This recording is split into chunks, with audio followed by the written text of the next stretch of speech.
नमो ज्ञानेश्वरा नमो ज्ञानेश्वरा। निवृत्ती उदारा सोपान देवा। मुक्ताबाई नमो त्रिभुवन पावनी। आद्यत्रय जननी देवांची जयांचे केलिया स्मरण। होय सकळ विद्यांचे अधिकरण। तेचे वंदो श्री चरण श्री गुरूंचे ते नमस्कारोनी आता। अविनाशी तु तद्विद्धि येन सर्वमिदं ततं। विनाशमव्ययस्यास्य न कश्चित कर्तुमर्हति। देखे सारासार विचारिता भ्रांती ते पाही असारता। तरी सार ते स्वभावता नित्य जाणे। कैवल्य साम्राज्य चक्रवर्ती विश्वमौली ज्ञानोबाराय सकल ब्रह्मनिष्ठ गुरुजनांच्या परमकृपेने श्री भगवती ज्ञानेश्वरीच्या दुसऱ्या अध्यायाचा विचार आपण करत आहोत। 17व्या क्रमांकाच्या श्लोकाला प्रारंभ होतो आहे। या अगोदर भगवान परमात्म्याने जे काही तत्वज्ञानी महापुरुष असतात त्यांनी आपल्या जीवनामध्ये तत्व स्वीकार आणि अतत्वाचा त्याग कसा केलेला असतो या संबंधाचा प्रमाण विचार आपल्यासमोर सांगितला की तत्वज्ञानी पुरुषांची भूमिका अशी आहे की जो जो पदार्थ देश काल वस्तू परिच्छेदानी परिच्छिन्नतेला प्राप्त झालेला आहे, अर्थात जो पदार्थ कालाने वस्तूने आणि देशाने मर्यादित आहे किंवा ज्यालाच दुसऱ्या भाषेमध्ये ज्याचा देशाने कालाने आणि वस्तूने अंत होतो त्याला देश काल वस्तू परिच्छेद लागला असं म्हटलं जातं। असा जोही पदार्थ असेल त्याला असत असं म्हणतात आणि असत पदार्थांची सत्ता कधीही विद्यमान नसते। या उलट जो व्यापक असल्यामुळे सर्व देशात आहे म्हणून देशाने अंत नाही, नित्य असल्यामुळे सर्व कालात आहे म्हणून त्याचा कालाने अंत नाही आणि सर्व वस्तूच्या आत बाहेर असल्यामुळे ज्याला वस्तूचा परिच्छेद कधीही लागत नाही असं फक्त एक परमात्म तत्व आहे। न व्यापित्वा देशतंतो नित्यत्वान्नापि कालतः न वस्तुतोपि सार्वात्म्यात अनंत्यम ब्रह्मणी त्रिधा।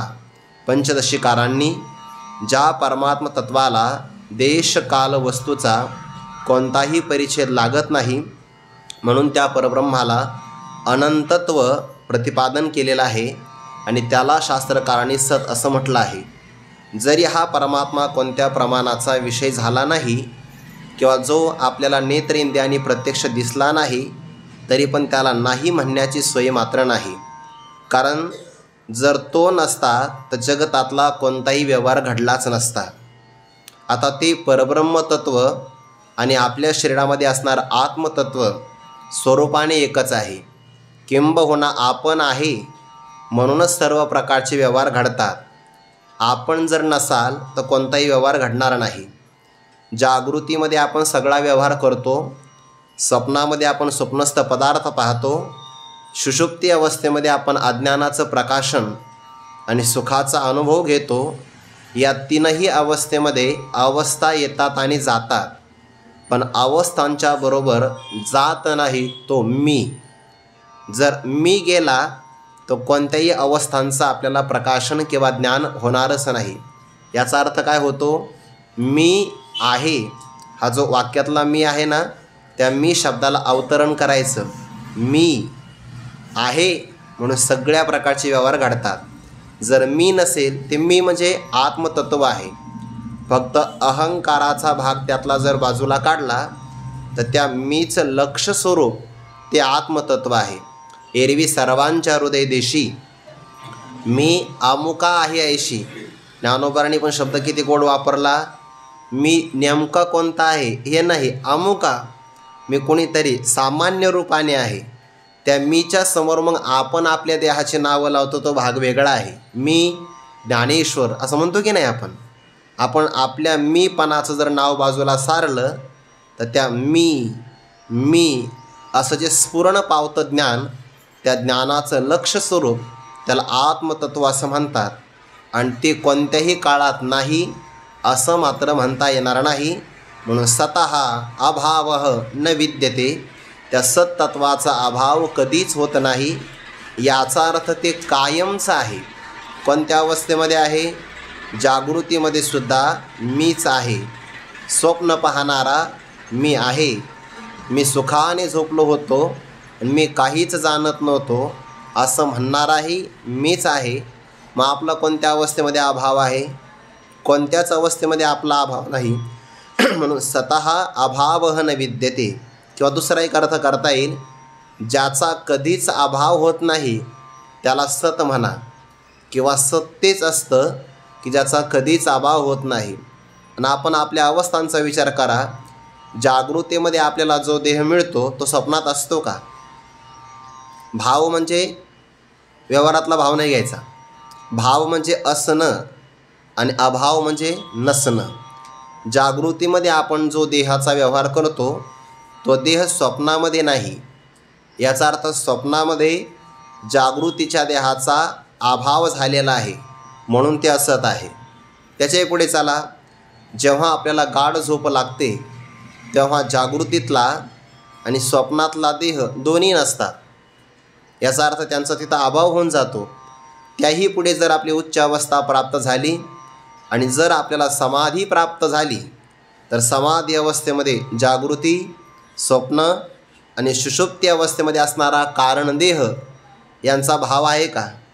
अर्थात अजिबात नाही. म्हणून जे जे असत असतं त्याची विद्यमानता कधीही नसते, फक्त एका काळात असते. जागृतीतला देह स्वप्नातही नाही, सुषुप्तीमध्ये नाही, फक्त जागृतीत आहे. त्यापेक्षा पुढं स्वप्नामध्ये अनुभवाला येणारा देह जागृतीमध्ये नाही, सुषुप्तीमध्ये नाही. आणि सुषुप्तीमध्ये असणारा अज्ञान नावाचा कारणदेह तो जागृतीमध्ये पण नाही, स्वप्नामध्ये पण नाही. म्हणजे एका अवस्थेमध्ये असणारा इतर दोन अवस्थामध्ये नाही. आणि म्हणून जो एका अवस्थेमध्ये असतो, दोन अवस्था किंवा कालामध्ये नसतो, त्याला खरं म्हणता येत नाही. एकाच काळामध्ये दिसतो. उदाहरणार्थ भर दुपारी 12 वाजता आपल्याला मृगजळ दिसतं. ते सूर्योदयाच्या पूर्वी आहे का? नाही.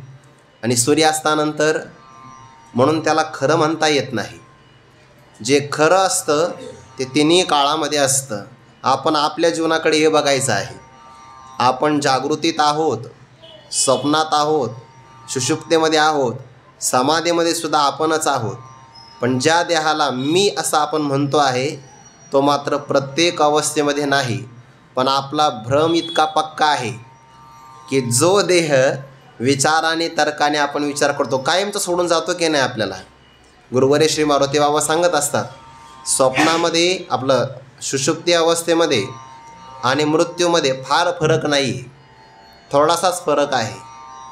ज्या देहामध्ये आपल्याला गाढ झोप लागते त्याच देहामध्ये जाग होणं याला सुषुप्ती अवस्था म्हणतात. आणि मृत्यू कशाला म्हणतात? एका देहामध्ये झोप लागणं आणि दुसऱ्याच देहामध्ये पुन्हा जाग होणं याला मृत्यू असं म्हणतात की नाही. एवढीच अवस्था आहे. पण जो देह कायमचा आपल्यासोबत नाही त्याला मात्र आपण इतकं विचाराने घट्ट पकडलेलं आहे. ते आपण उदाहरण सांगतो की नाही. त्या पोपटाच्या बाबतीमध्ये पण हेच उदाहरण आहे. नळिकेवरुणी ओठीला विचारी पोपट आहे बिचारा. तो विचारे तो नळीला सोडून देतो. पण पारध्याने मात्र प्रिय पदार्थ खाण्याकरता सोडला की त्या नळीवर जाऊन जो बसतो आहे, जैसी ते शुकाचे नि अंग भारे, नळिका भोवी नली एरी मोहरे, तेने उडावे परिणपुरे मानशंका मनशंका, वायाची मान पिळी आटवे ही आवळी, टिटांतु नळी धरुणी ठाके, मने बांधला मी पुढा, ऐसिया भावनेची आपडे खोडा, की मोकळिया पायांचा चवडा, गोवी अधिके ऐसा काजेवी नातुडला, तो सांग पा काय अनिके बांधला, मग न सोडीच जरी नेला तोडोणी अर्धा. विचारसागरामध्ये उत्तम अधिकाऱ्याला श्रोत्रिय ब्रह्मनिष्ठ कृपाळू सद्गुरूंच्या मुखारविंदातून महावाक्याचा उपदेश प्राप्त झाल्याबरोबर त्याची वृत्ती अंतर्मुख होते. आणि अंतर्मुख झालेल्या वृत्तीमध्ये अहम ब्रह्मास्मी असं ज्ञान प्रगट झालं की ती वृत्ती अज्ञान आवरणाचा भंग करते आणि ती स्वस्वरूपाचं प्रकाशन तर करू शकत नाही, त्याला कृतकृत्यता प्राप्त होते.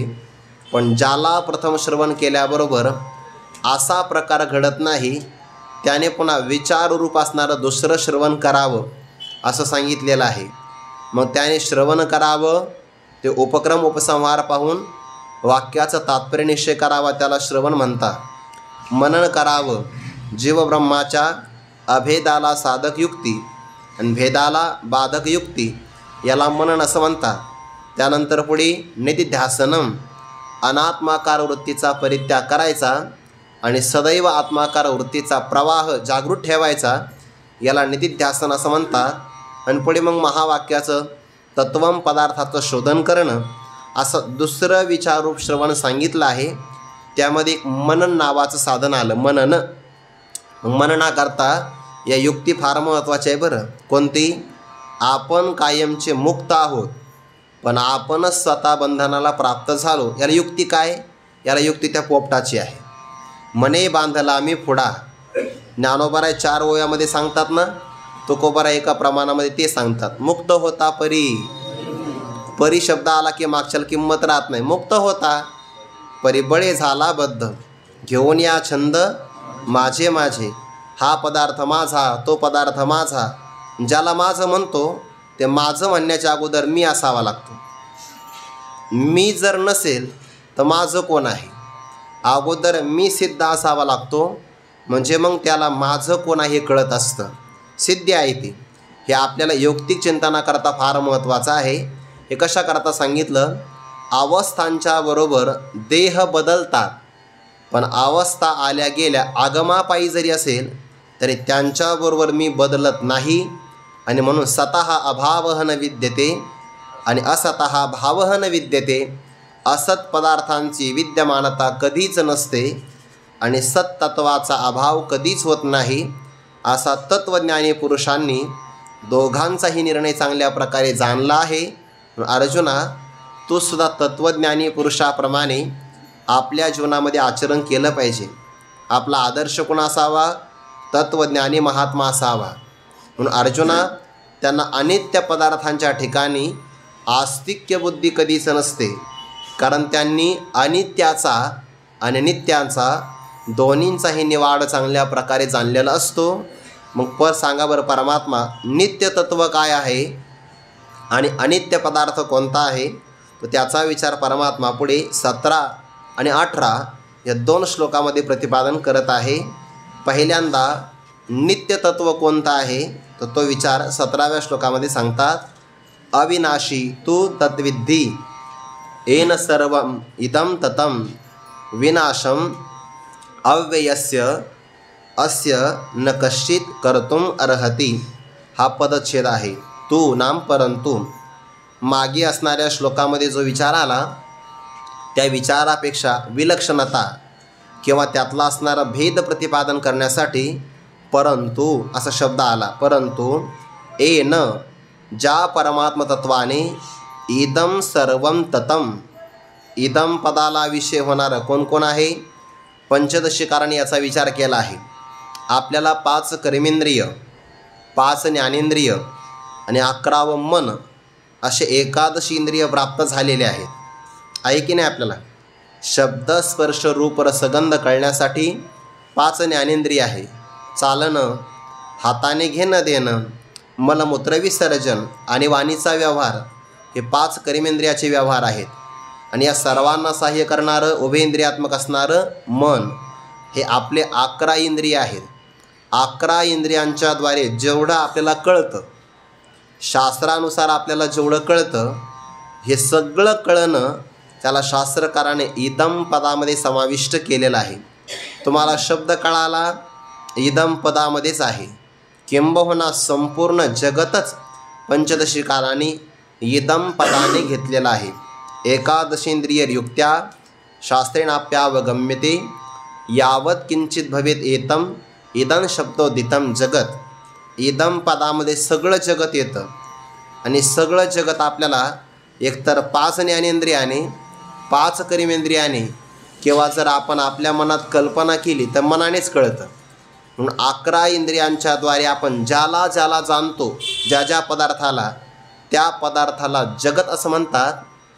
आणि त्या जगताला शास्त्रकाराने इदम एवढ्या एका सर्वनामामध्ये आणलेलं आहे. इदम म्हणजे हे दिसणारं हे सगळं आणि या संपूर्ण इदम असणाऱ्या जगताला ततम नाम व्याप्तम, त्याला व्यापलेलं आहे. आत बाहेर कोण आहे? एकच तत्व आहे, अविनाशी. ते अविनाशी, त्याचा विनाश कधी होऊ शकत नाही. त्या अविनाशी तत्वाला तू तत्विद्धी. अर्जुना तत्विद्धी, त्याला तू जाणून घे. भगवंताने हा शब्द इथेही वापरला आणि पुढे 4थ्या अध्यायामध्ये पण वापरला बघा. तद्विद्धी प्रणिपातेन परिप्रश्नेन सेवया उपदेक्षन्ति ते ज्ञानम ज्ञानिनस्तत्वदर्शिनः. मनुष्याने या देहामध्ये आल्यानंतर पहिल्यांदा काय करावं? जाणून घ्यावं स्वतःला. इह चेद वेदी तत्सत्यमस्ति न चेदी हा वेदीन महती विनष्टी. मनुष्य देहामध्ये जर आला आणि स्वतःला जर जाणलं तर त्याने आपलं कल्याण करून घेतलं. पण ज्याने मात्र स्वतःला जाणलं नाही त्याने फार मोठी हानी करून घेतली. कारण इतर गोष्टी इतर देहामध्ये करता येऊ शकतात, आत्मज्ञान इतर देहामध्ये करता येत नाही. झाला असेल काही देहामध्ये तो अपवाद आहे, पण शक्यता मात्र फक्त मनुष्य देहामध्ये. मनुष्यानां सहस्रेषु कश्चित् यतति सिद्धये यततामपि सिद्धानां कश्चिन्मां वेत्ति तत्वतः. या देहामध्ये आल्यानंतर सगळ्यात महत्त्वाचं प्रयोजन कोणतं असेल तर स्वतःला जाणून घ्यावं. मनुष्य देहा चिरंजीव पदामध्ये शेवटची होई बघा. साधावया वैराग्य ज्ञान मनुष्यदेही करावा प्रयत्न. सांगे का जनार्दन अनेक उपाय अनेक यत्न असेना. मनुष्य देहामध्ये आला की नाही, या देहामध्ये वैराग्य आणि आत्मज्ञान संपादन करण्याकरता पहिला प्रयत्न करावा. कारण या देहाचं आयुष्य निघून गेलं तर आपल्याला आहार निद्रा ह्या बाकीच्या गोष्टी इतर देहामध्ये पण करता येतात, पण त्यासाठी आपलं जगणं नाही. आपलं जगणं आहे फक्त आत्मज्ञानासाठी. भगवंताने सांगितलं, अर्जुना जाणायचं असेल ना तर अविनाशी तत्वाला जाणावं. हे वाक्य फार महत्त्वाचं आहे आपल्यासाठी. आपण ज्ञान संपादन करतो आणि व्यवहारामध्ये बरेच लोक म्हणतात हे फार ज्ञानी, बरं हे फार ज्ञानी. काय शोध लावला त्यांनी? जगातलं तुम्ही त्यांना काही विचारा ते तुम्हाला लगेच सांगतात, अरे त्यांनी जगातला शोध लावला तर जग विनाशी आहे. विनाशी पदार्थामध्ये बुद्धी खर्च केली तर लाभ कोणताच नाही. मनुष्याने आपली बुद्धी कशा करता वापरावी? अविनाशी तत्विद्धी. जे अविनाशी तत्व आहे त्यामध्ये आपलं ज्ञान खर्च करावं. आणि धावतो कशाच्या पाठीमागं? विनाशी पदार्थांच्या पाठीमागं. आणि व्यवहारातले माणसं म्हणतात ते खूप विद्वान आहेत, ते खूप ज्ञानी आहे, त्यांना तुम्ही काही पण विचारा आणि कशातलंही विचारा ते बरोबर सांगतात, पण जे सांगतात विनाशी आहे. ज्ञानोबाने 13व्या अध्यायामध्ये काही ज्ञानांची लक्षणं दिली आहेत. कुणाकुणाला काय काय ज्ञान असतं? फक्त आत्मज्ञान नसतं, बाकी सगळी ज्ञानं आहेत त्याला. सगळी ज्ञानं जे आपल्याला फक्त यादीसुद्धा माहिती नाही त्याची, एवढी त्याला ज्ञान आहे की नाही. कर्म काढणं तरी जाणे, हे आपल्यातले घेतले बरं ज्ञानोबाने सगळे. हे बाहेरचे व्यवहारातले ज्ञानी तर घेतलेच नाही.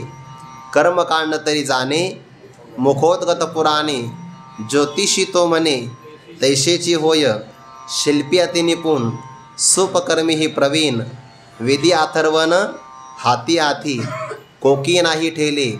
भारत किर म्हणितले आगम आपाविले मूर्त होती. स्मृतीची चर्चा दंश जाणे गारुडीचा. निगोंटो प्रज्ञेचा पायिकू करी. व्याकरणी चोखडा. आणखी एक राहिलं बघा. नीतिजात सुझे वैद्य कही बुझे. काव्य नाटकी दुजे चतुर नाही. व्याकरणी चोखडा तर्की अति गाळा.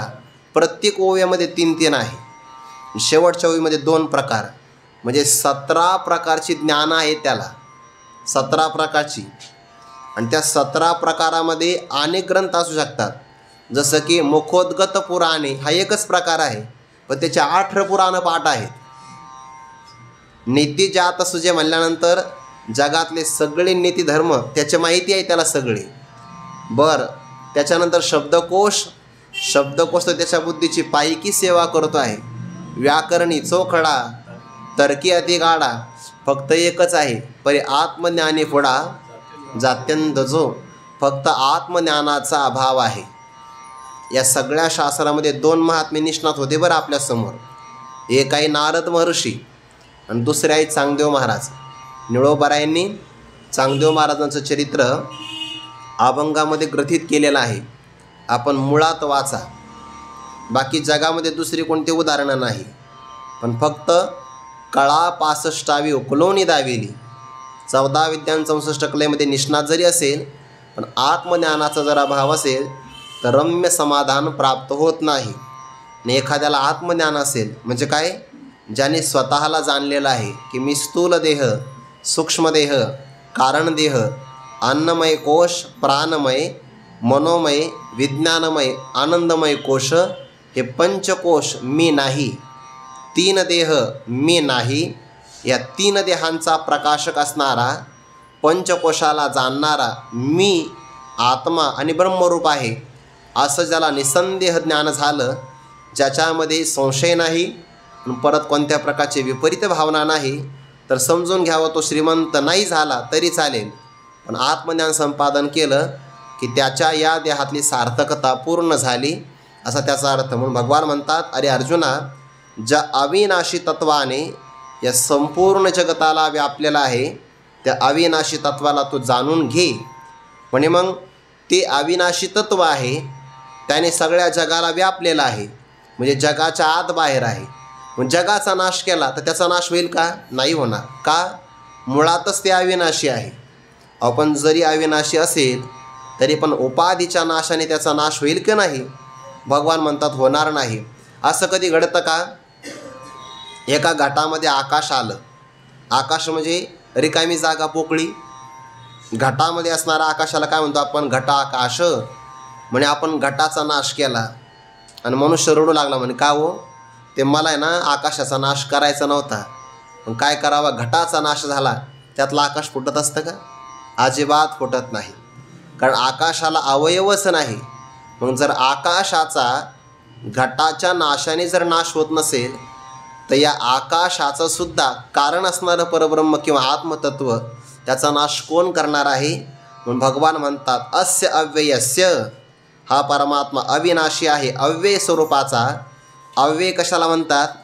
ज्याच्यात घटही होत नाही आणि ज्यामध्ये वाढही होत नाही त्याला अव्यय म्हणतात. बरं, शरीरामध्ये काय काय आहे? सगळं होतं शरीरात. जायते, अस्ति, आलं वर्धते. वर्धते म्हणजे वाढ होते की नाही, आणि कायमच वाढ होत नाही. वर्धते, विपरिणमते, अपक्षीयते, आणि शेवटी विनाश प्राप्त होतो. ज्याच्यामध्ये वाढण्याचा आणि घट होण्याचा विकार नाही त्याला अव्यय असं म्हणतात. व्यय 2 प्रकाराचा आहे. एक कायमचा नाश आणि एक काही कारणाने होणारा नाश. आपल्या शरीराचे 2 नाश होतात. एखाद्याचं शरीर अग्नीमध्ये पडलं, कायमचं नष्ट होतं की नाही? कायमची राख होऊन गेली. आणि एखादा व्यक्ती आजारी पडला, दवाखान्यामध्ये जाऊन आला, त्याच्याही शरीराचा नाश होतो. बघा, माणसं म्हणतात, अहो तुम्ही दवाखान्यात जाण्याच्या अगोदर किती चांगले दिसायचे, आता तर तुम्ही लयच उतरले, म्हणतात की नाही माणसं? म्हणजे पहिल्यासारखे तुम्ही राहिले नाही, याचा अर्थ त्याचा काही कारणाने नाश होतो आणि एक आत्यंतिक नाश होतो. पण परब्रह्मतत्वाचा विनाशम ते अव्यय असल्यामुळे कष्टित कोणीसुद्धा कर्तुम न अर्हती, त्याचा विनाश करण्यासाठी अर्जुना कुणीच समर्थ नाही. म्हणून भीष्मादिकांच्या देहामध्ये आणि तुझ्या माझ्या देहामध्ये असणारं व्यापलेलं जे काही आत्मतत्व आहे ना, कारण जगतामध्ये व्यापला आहे म्हणजे जगतामध्ये तू येतो, भीष्माचार्यादिकांचे देह येतात, आणि या सर्वांच्या देह नावाच्या उपाधीमध्ये जे तत्व व्यापलेलं आहे ते अविनाशी, त्याला तू जाणून घे. आणि त्याचा नाश तूही करू शकत नाही, मीही करू शकत नाही. शंकराचार्यांनी तर त्यांच्या या ग्रंथामध्ये असं म्हटलं आहे की या अव्यय तत्वाचा नाश ईश्वरसुद्धा करू शकत नाही. कारण का? ते ईश्वराचं स्वरूप आहे आणि जे ज्याचं स्वरूप असतं त्या स्वरूपाचा कधीच नाश होत नसतो, कधीच नाही होणारा नाश, कारण ते स्वरूपाचं आहे. स्वरूपाचा नाश कधीच होत नाही, करायचं ठरलं तरीसुद्धा. आणि मग काही माणसं आत्महत्या करतात. हा अविचारी शब्द आहे. आत्म आणि हत्या होऊ शकत नाही. आत्म्याला शस्त्र नाही कापू शकत तर फास काय करणार आहे? मग त्याला आत्महत्या जेव्हा म्हणतात ना, तेव्हा तो आत्मा शब्द देहात्मा असा वापरला जातो. म्हणजे तिथं खरा अर्थ का? तो देहाची हत्या करणं. आत्म्याची हत्या कोण करणार आहे? कधीच होऊ शकत नाही. ईश्वरसुद्धा या तत्वाचा नाश करत नाही. म्हणून प्रलय काळामध्ये सगळ्यांचा नाश होतो, स्वरूपाचा होत नाही. आणि जगताच्या उत्पत्तीला पदार्थ निर्माण होतात, आत्मतत्व निर्माण होत नाही. पुढे येणार आहे, न जायते न म्रियते, म्हणून ते मृत्यूला प्राप्त होत नाही. अर्जुना शोक करू नको, असं या श्लोकाचा थोडासा विस्तार केला. ज्ञानोबा यावर भाष्य सांगतात, देखे सारा सार विचारिता, भ्रांती ते पाही असारता, तै सार ते स्वभावता नित्य जाणे. सारा सार विचार करा उठा उठी, नाम धरा कंठी विठोबाचे. मनुष्य देहामध्ये अपूर्वता काय असेल तर विचार करता येणं. आणि मग कोणताही विचार करावा, सत्य काय असत्य काय, ग्राह्य त्याज्य, सार आणि असार, काय आपल्याबरोबर राहणार आहे आणि काय आपल्याला सोडून जाणार आहे, किंवा आपण कोणाला सोडून जाणार आहे, याचा कायम विचार करावा. जे कायम राहू शकतं त्याला म्हणतात सार, आणि जे बदलतं किंवा नष्ट होतं त्याला असार असं म्हणतात. या सार आणि असाराची विचारिता निवड केली असता अर्जुना तुला लक्षात येईल, भ्रांती ते पाही असारता. भ्रांती असेल ती सगळी असार आहे. म्हणजे भ्रांती तरी कशाला म्हणतात, त्या भ्रांतीला भ्रम म्हणतात. आणि भ्रमाकरता एक शब्द वापरला, अतस्मिंस तद्बुद्धी भ्रमः. जे ज्याच्या ठिकाणी नाही ते त्याच्या ठिकाणी मानणं याला भ्रम किंवा भ्रांती असं म्हणतात. आता उदाहरण द्यावं लागेल, आणि ते उदाहरण कायमचंच आहे, ते विसरायचंच नाही. आयुष्यभर रज्जू सर्प हे विसरायचं नाही, शुक्ती रजत विसरायचं नाही. रस्त्याने आपण चाललो, आता कायमच जातो आपण, मंदांधकार आहे, सगळं ध्यानात आणा तुम्ही. आता विस्तार मी कायम नाही करणार. रज्जूवर आपल्याला सर्प भासला की नाही, भासला, रज्जू ज्ञानाने पुन्हा त्याची निवृत्ती पण झाली. ज्ञानाने ज्याची निवृत्ती होते ना तो पदार्थ खोटा असतो बरं, हे कायम ध्यानात ठेवायचं. भ्रम कशाला म्हणतात, ज्ञान निवर्तत्व मिथ्यात्वस्य लक्षणम. जे जे ज्ञानाने निवृत्त होतं, अर्थात अधिष्ठानाच्या ज्ञानाने जे निवृत्त होतं ते सगळं भ्रम असतो. रज्जूच्या ज्ञानाने रज्जूवर भासलेला सर्प जर निवृत्त होत असेल तर याचा अर्थ सर्प मिथ्या आहे. आणि मिथ्या पदार्थाला सत्ता फक्त भ्रमकाळातच असते. रज्जूवर सर्प कोणत्या काळात आहे, कोणत्याच काळात नाही. उत्पत्तीच्या पूर्वी नाही, रज्जूचं ज्ञान झाल्यानंतर नाही, आणि भासला तेव्हाही नाही. मनुष्य म्हणतो की नाही, अरे मला विनाकारण सर्प भासला होता. रज्जूवर सर्प कोणत्याच काळात नसताना त्रैकालिक अत्यंताभावाचा निश्चय झाला आहे त्या सर्पाच्या विषयी, पण तो सर्प भासला की नाही. भासल्यामुळं जो ज्या ठिकाणी नाही तो त्या ठिकाणी मानणं याला भ्रम असं म्हणतात. रज्जूवर सर्प नाही आणि दिसला तर तो भ्रम आहे. शिंपल्यावर रजत शुक्ती शिंपलं म्हणतो आपण त्याला. वाळवंटामध्ये व्यक्ती चाललेला एखादा, सूर्यकिरण पडलं दुपारी 12 वाजता, ते शिंपलं असतं ना, शिंपलं, त्या शिंपल्यात पण प्रकार आहे बरं. ते जर उलट पडलं तर चकाकत नाही, ते सोयीचं पडावं लागतं, कारण आतून ते फार स्निग्ध असतं, त्याच्यानं आपला हातसुद्धा घसरू शकतो, इतकं ते चकचकीत असतं. जे उलटं पडलं की मग त्याची ती पाट असते ना, ती नाही चमकत, त्याचं उलटं सोयीचं पडावं लागतं. जे पाठ खाली आणि पृष्ठभागावरती आला की मग ते चकाकतं. भ्रम मनुष्याला कधी होऊ शकतो, कधी येऊ शकतो भ्रम. फक्त व्यक्ती भ्रमिष्ठ असावा लागतो. भ्रम कधी येऊ शकतो. दुपारी भ्रम होतो की नाही, मृगजळाचा. भर दुपारी भ्रम होतो आहे शुक्ती रजताचा, आणि मंद अंधकारामध्ये भ्रम होतो आहे रज्जू सर्पाचा, आणि गडद अंधकारामध्ये भ्रम होतो आहे स्थाणुपुरुषाचा. म्हणजे रात्र जरी असेल, गडद अंधकार, रस्त्याने चालला आणि एक झाडाचं खोड पाहिलं वठलेलं, तर मनुष्याला वाटतं दुसरा मनुष्य तर लपलेला नाही, म्हणजे खोडावर त्याला मनुष्याचा भ्रम झाला रात्री 12 वाजता. पैल खांब का पुरुष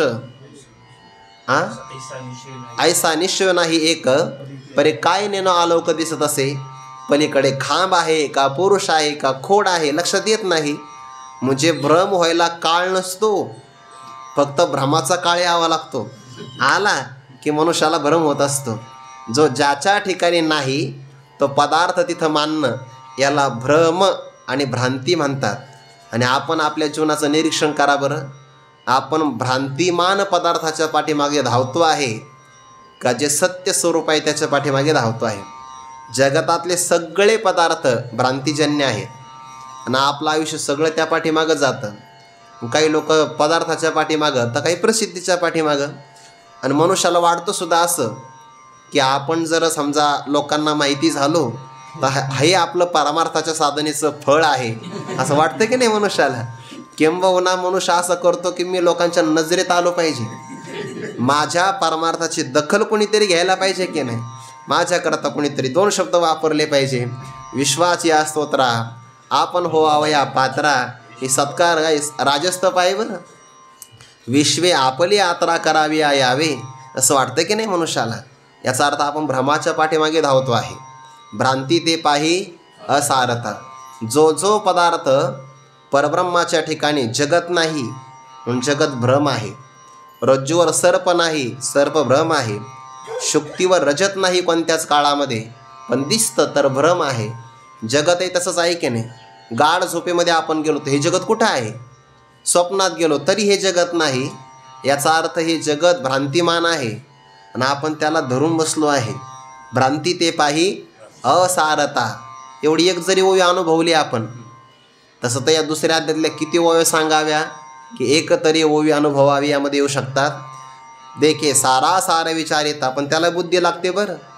सार आणि असार सगळ्यांच्या बुद्धीमध्ये हा विचार नाही होऊ शकत. याला तामसी बुद्धी नाही लागत, राजसी बुद्धी चालणार नाही. याला सात्विक बुद्धी असावी लागते किंवा शुद्ध सात्विक बुद्धी असावी लागते आणि ती नेमकी दुर्लभ आहे. तैसी दुर्लभ हे सद्बुद्धी जिये परमात्माची अवधी, जैसा गंगेशी उददी निरंतर. आणि बाकीची मग निरंतर रमती अविवेकीये. एरते पार्था दुर्बुद्धी देख सर्वता, स्वर्ग संसार नरकावस्था यामध्ये रममान होणारे सगळे असार बुद्धीचे आहे. म्हणून व्यवसायात्मिका बुद्धी एकेह कुरुनंदन, बहुशाखा अनंताश्च बुद्ध व्यवसायिनाम. ही अव्यवसायात्मिका बुद्धी आहे. असो विस्तार होईल त्याचा. सारासार विचारिता भ्रांती ते पाही असारता. तस्मिन सद्बुद्धी, त्याला भ्रम किंवा भ्रांती म्हणतात आणि भ्रांती असार आहे. सार काय आहे? सार ते स्वभावता नित्य जाणे. जे नित्य म्हणजे ज्याला कोणत्याच काळाचा परिचित लागत नाही, जे सर्व कालात राहतं. आणि सर्व कालात राहत असताना स्वभावतः त्याचा स्वभाव आहे हा. सर्व स्वभाव म्हणजे स्वरूप. जे स्वरूप आणि नित्य आहे कायमचं त्याला म्हणतात सार. जे ज्याचं स्वरूप असतं ते त्याला सोडून कधीच राहत नाही. तिखटपणा मिरचीचं स्वरूप आहे, गोडपणा गुळाचं स्वरूप आहे, ते त्याला सोडून कधीच राहत नाही. तसं सर्व कालामध्ये असणं हे आत्म किंवा ब्रह्माचं स्वरूप आहे आणि जे स्वभावतः नित्य आहे त्यालाच म्हणतात सार. म्हणून पहिल्यांदा सारासार विचार करावा, त्यालाच विवेक म्हणतात. आणि विवेक असेल तर सार ग्रहण आणि असार परित्याग याला वैराग्य असावं लागतं. म्हणून पहिल्यांदा आहे विवेक, नंतर आहे वैराग्य, समाधी षटक, त्यानंतर मुमुक्षुत्व. काय शास्त्रकाराने क्रम लावला बघा चांगल्या प्रकारे. पहिल्यांदा विवेक सांगितला आहे आणि त्या विवेकाकरता त्याच्याही अगोदर पुन्हा त्या विवेकातच व्याख्या आली आहे बघा बहुतेक. सत्संगतीने आत्मा अविनाशी आलं की नाही. अविनाशी तू तद्विद्धी विचारसागरातली पहिलीच व्याख्या. सत्संगतीने आत्मा अविनाशी आणि तद्व्यतिरिक्त सगळं जगत विनाशी चंचल असं जाणणं याला म्हणतात विवेक. तो विवेक कोणापासून प्राप्त होतो? सत्संगतीने संततेत विवेका आसने कीजी. म्हणून आपल्याला आपल्या परमार्थाचा प्रवास चांगला करायचा असेल ना तर सगळ्यात पहिलं बाकी ते सार असार विचारानंतर सोडून द्या. त्याच्याही अगोदर आपल्याला चांगल्या लोकांच्या सहवासामध्ये राहता आलं पाहिजे. हे सगळ्यात महत्त्वाचं आहे. जर आपली संगती चुकली तर परमार्थाची पूर्ण दिशा चुकते. आणि जर आपला सहवास किंवा सानिध्य चांगला असेल तर परमार्थाची दिशा सुयोग्य प्रकारची होते आहे. खूप चांगल्या प्रकारे एखाद्या मुंगीने जर एखाद्या हारांची संगती केली की नाही हाराची, तर ती हाराच्या बरोबर देवाच्या गळ्यापर्यंत जाऊ शकते. एरवी त्या मुंगीला देवाच्या कंठापर्यंत जायला शक्य आहे का? शक्य नाही आहे. पण तिने फुलांची संगती केली तर ती बरोबर देवाच्या गळ्यापर्यंत जाऊ शकते. तसं जीवाने संत आपण काय करावं? ज्ञानेश्वरीची, पारायणाची, ज्ञानोबांची संगती करावी, प्रयत्न करत राहावा. ज्ञानोबांच्या बरोबर आपला परमार्थ खूप सुलभ होईल. म्हणून पहिल्यांदा विवेक असावा सत्संगतीचा, संत तीर्थ विवेका असने कीची. आणि मग विवेकामध्ये निवड असते. निवड झाली की मग असार त्याग आणि सार स्वीकार. यासाठी असाराचा परित्याग करायचं म्हणलं तरी वैराग्य लागतं की नाही. आणि ते कुठपासून? इहलोकापासून ब्रह्मलोकापर्यंत अनुकूल मानलेल्या भोगाच्या त्यागाच्या इच्छेस वैराग्य म्हणतात. ते सगळे भोग अनुकूल आहे. हात जोडून उभे आहे आपल्याला. एखाद्याला मिळत नाही म्हणलं मी वैराग्य, मिळाले पाहिजे.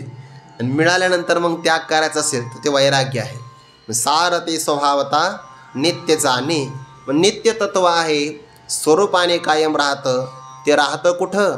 ज्ञानोबा म्हणतात ते राहतं कुठं म्हणजे त्याच्या सर्व राहतं. ते कुठं राहतं असा प्रश्न नाही. हा लोकत्रय आकार तो जयाचा विस्तार. तेथ नाम वर्ण आकार चिन्ह नाही. जो सर्वदा, बघा बरं, सर्वदा म्हणजे सर्व कालात, सर्व गत म्हणजे सर्व वस्तूच्या आत बाहेर. सर्वदा म्हणण्यामध्ये काल परिच्छेद गेलेला आहे. सर्वगत म्हणत असताना वस्तू परिच्छेद निघून गेलेला आहे. आणि पुन्हा सर्वगत म्हणलं की देश परिच्छेद निघून गेला. दोनच शब्द ज्ञानोबांचे सूत्ररूपाने, पण सगळ्यांची व्यावृत्ती करणारे आहे. जो सर्वदा सर्वगत जन्मक्षयातीत तया केली आहे घात कदा नोहे. त्याचा घात कधी होणार नाही. हा लोकत्रयाकार, स्वर्ग, मृत्यू आणि पाताळ याला त्रैलोक्य असं म्हणतात.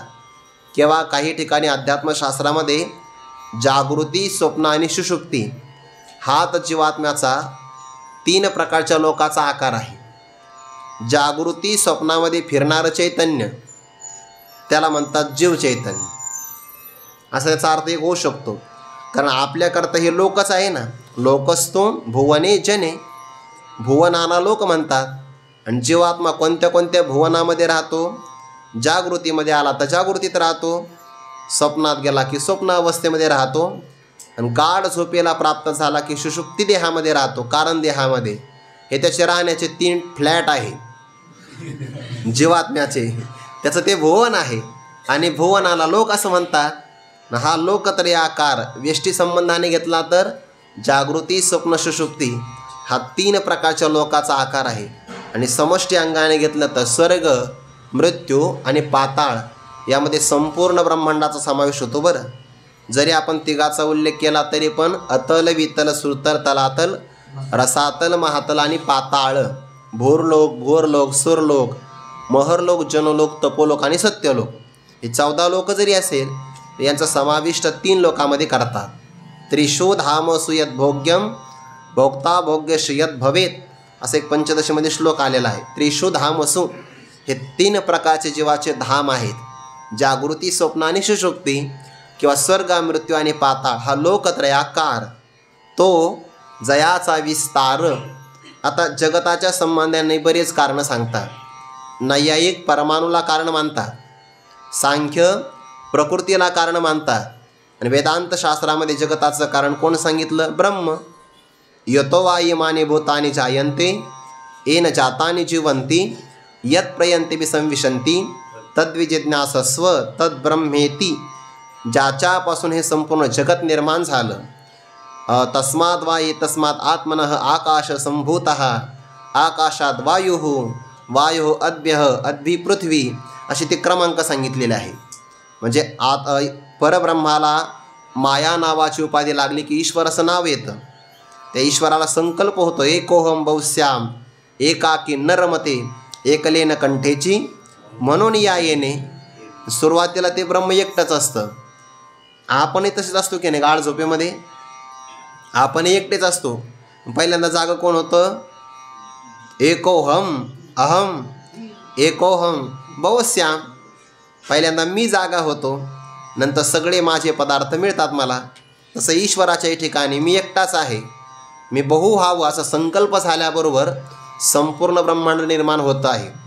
पंचमहाभूत त्यांचं पंचीकरणापासून ब्रह्मांड, एका ब्रह्मांडामध्ये पुन्हा 14 लोक आणि त्या 14 लोकामध्ये राहणारे सगळे जीव, जीवाला लागणारे सगळे भोग, तद्भोगाय पुनर्भोग्य भोगाय तनजन्मने वियत पवन तेजंबो भुव भूतानि जज्ञिरे.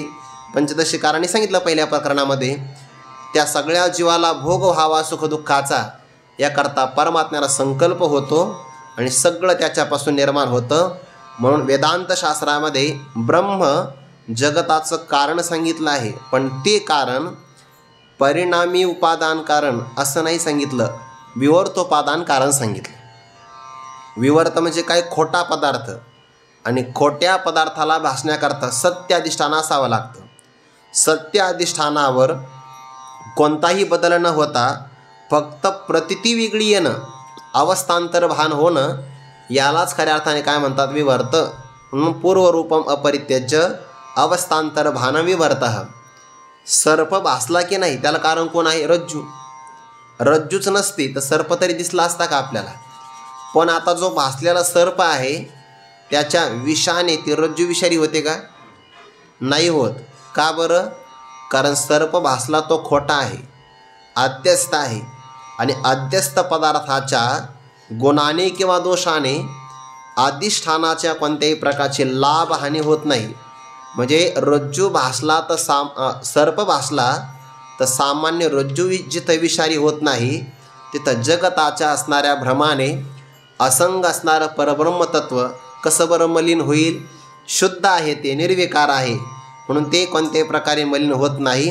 म्हणून आपल्याकडे वेदांत शास्त्रामध्ये संपूर्ण जगताचं कारण सांगितले ब्रह्मकारणवाद. 9व्या अध्यायामध्ये याला कल्पनावाद असं म्हटलं आहे. तैसी ई निर्मळे माझ्या स्वरूपी, जो भूत भावना आरोपी, तयाशी तयाच्या संकल्पी भूता भासू असे. आपल्या मनाची कल्पना जगताला निर्माण करते, नाहीतर स्वरूप मात्र जशास तसा आहे. म्हणून हा लोकत्रयाकार, हा म्हणजे इदम पदाला विषय होणारा 3 लोकाचा आकार, तो ज्या परब्रह्मतत्वाचा विस्तार आहे. आणि ते इथं नामत्या परब्रह्मतत्वावर जर पाहिलं तर नाम वर्ण आकार चिन्ह नाही, त्याला नाम नाही. या सगळ्यांचा जर विचार केला ना आपण, नाम नाही म्हणून ते शब्द प्रमाणाचा विषय नाही. वर्ण म्हणजे त्याला रंग नाही, रंग नसल्यामुळे नेत्रेंद्रियाचा विषय नाही. आकार नाही म्हणून तो सुद्धा प्रत्यक्ष प्रमाणाचा विषय नाही. आणि चिन्ह नाही, त्याला कोणत्याही प्रकारची चिन्ह नसल्यामुळे अनुमान प्रमाणाचा विषय नाही. यत्र यत्र धूमः तत्र तत्र वन्नी असं आपण अनुमान करतो की नाही? मग ते आपण जर आहे ना भगवद्गीता समजण्यासाठी मधुसूदन सरस्वतींची एक मधुसूदनी नावाची टीका आहे. शंकराचार्यांचं शंकर भाष्य आहे आणि एक शंकरानंद स्वामी आहे, त्यांच्या ग्रंथाचं नाव आहे शंकरानंदी. जर आपल्याला गीतेचं पूर्ण तात्पर्य चांगलं लक्षात घ्यायचं असेल तर आपण शंकरानंदी ग्रंथ एकदा ऐकला पाहिजे. खूप चांगला आहे. थोडंसं जरी आपल्याला संस्कृत ज्ञान असेल ना, म्हणजे आपली रचना नवद कौमुदीचे 3 ग्रंथ जरी पूर्ण झाले असेल, प्रारंभिक, माध्यमिक आणि प्रौढ, तरीसुद्धा आपल्याला संस्कृत वाङ्मय चांगलं कळतं. इतके गोड टीका आहे शंकरानंदी. मी काल वाचत होतो म्हणून मला लक्षात आलं, ते इतकं सुंदर आहे चिंतन. हे त्यातलंच आहे. नाम वर्ण आकार चिन्ह नाही, त्याला परमात्म्याला नाम नाही, ते अनामकीर अजाती. वर्ण नाही, त्याला रंग नाही कोणत्याही प्रकारचा. आकार म्हणजे आपण त्याला स्पर्श करू शकू असा आकार नाही, निराकार आहे ते.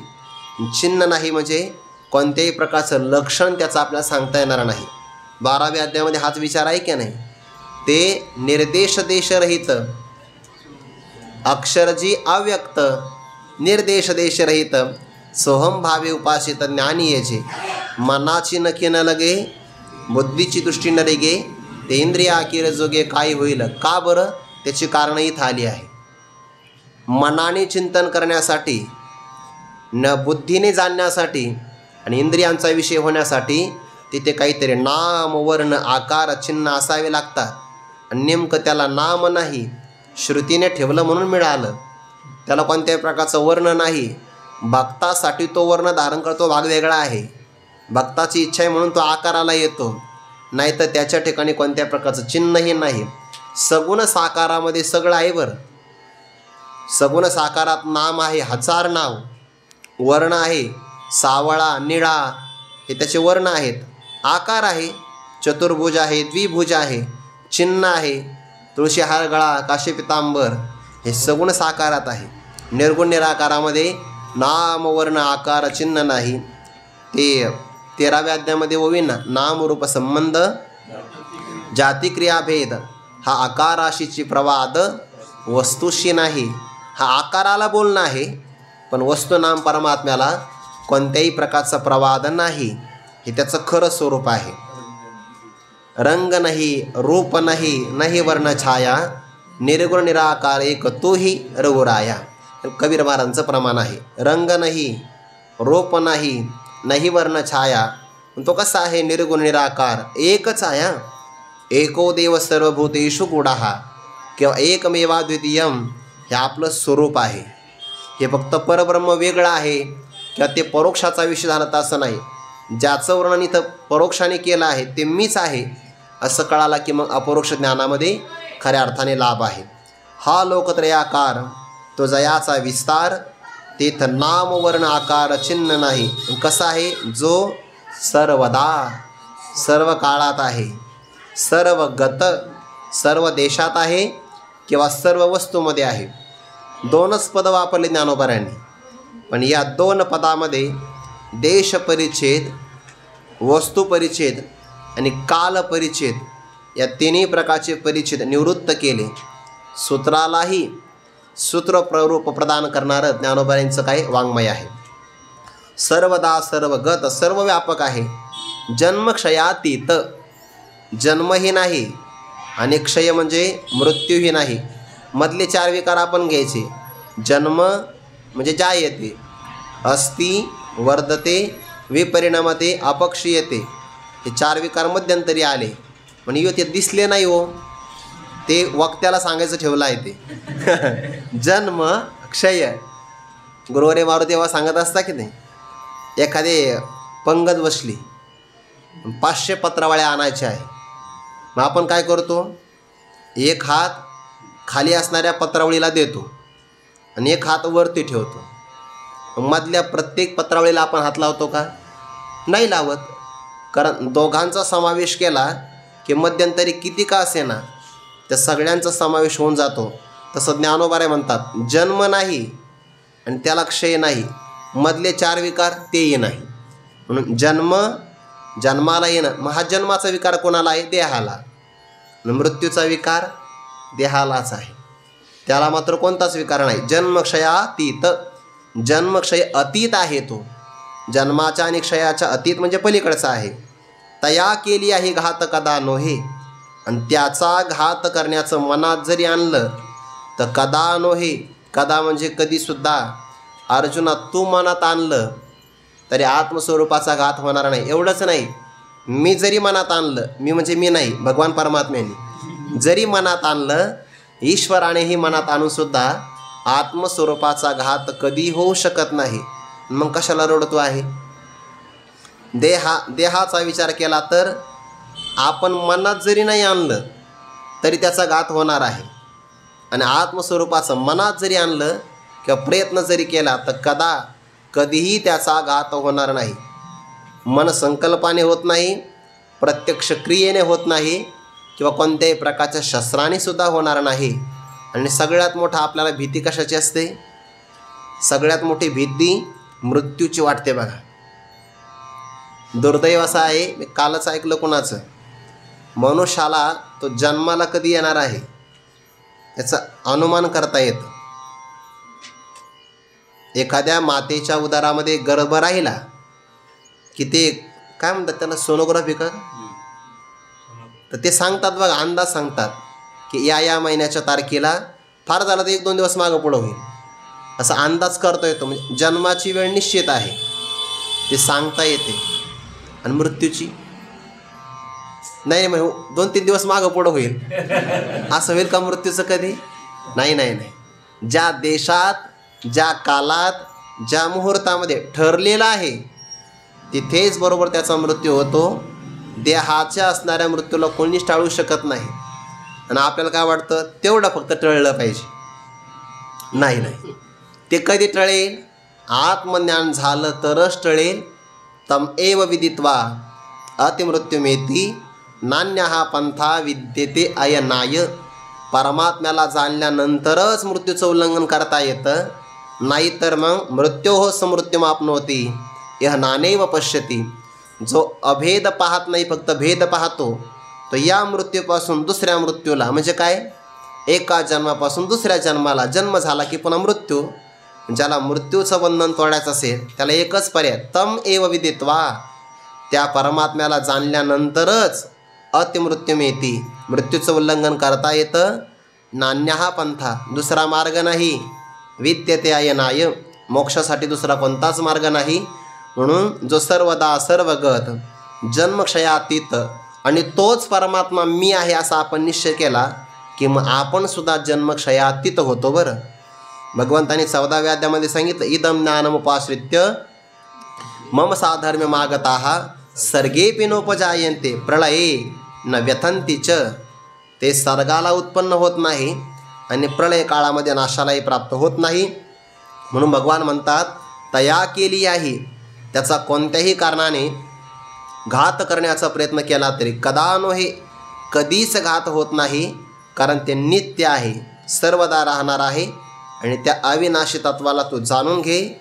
हे आहे अविनाशी तत्व, आणि विनाशी काय आहे तोही विचार परमात्मा पुढे सांगतील. विचार आपण उद्या पाहू. पुंडलिक वरदारी विठ्ठल श्री ज्ञानदेव तुकाराम माऊली ज्ञानेश्वर महाराज की जय. जगद्गुरु तुकाराम महाराज की जय. सद्गुरु जोग महाराज की जय.